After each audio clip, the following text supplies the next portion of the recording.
புதுச்சேரி கடற்கரை சாலையில் நடைபெற்ற 11வது சர்வதேச யோகா தின விழாவை துணைநிலை ஆளுநர் கைலாஷ்நாதன், முதலமைச்சர் ரங்கசாமி ஆகியோர் யோகாசனம் செய்து துவக்கி வைத்தனர். புதுச்சேரி அரசு சுற்றுலாத்துறை, பள்ளி கல்வித்துறை, உயர் தொழில்நுட்ப கல்வித்துறை, ஆயுஷ் இயக்குநரகம் மற்றும் புதுச்சேரி மாசு கட்டுப்பாட்டு குழுமத்தின் சார்பில் 11வது சர்வதேச யோகா தின விழா புதுச்சேரி கடற்கரை சாலையில் நடைபெற்றது. இதில் துணைநிலை ஆளுநர் கைலாஷ்நாதன், முதலமைச்சர் ரங்கசாமி ஆகியோர் கலந்து கொண்டு யோகாசனம் செய்து விழாவினை தொடக்கி வைத்தனர். இதில் சட்டப்பேரவைத் தலைவர் செல்வம், உள்துறை அமைச்சர் நமச்சிவாயம், பொதுப்பணி மற்றும் சுற்றுலாத்துறை அமைச்சர் லட்சுமி நாராயணன், மாநிலங்களவை உறுப்பினர் செல்வகணபதி மற்றும் அரசு துறை அதிகாரிகள் கலந்து கொண்டு யோகா ஆசனங்களை செய்து சிறப்பித்தனர்.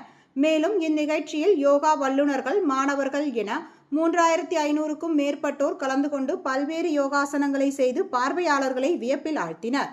இதேபோல் மயிலாடுதுறையில் ஒருங்கிணைந்த நீதிமன்ற வளாகத்தில் நடைபெற்ற யோகா பயிற்சியில் மாவட்ட தலைமை நீதிபதி சத்யமூர்த்தி, தலைமை குற்றவியல் நீதிபதி மாயா கிருஷ்ணன் மற்றும் குற்றவியல் நடுவர் மன்ற நீதிபதிகள், ஊழியர்கள், வழக்கறிஞர்கள் பங்கேற்றனர்.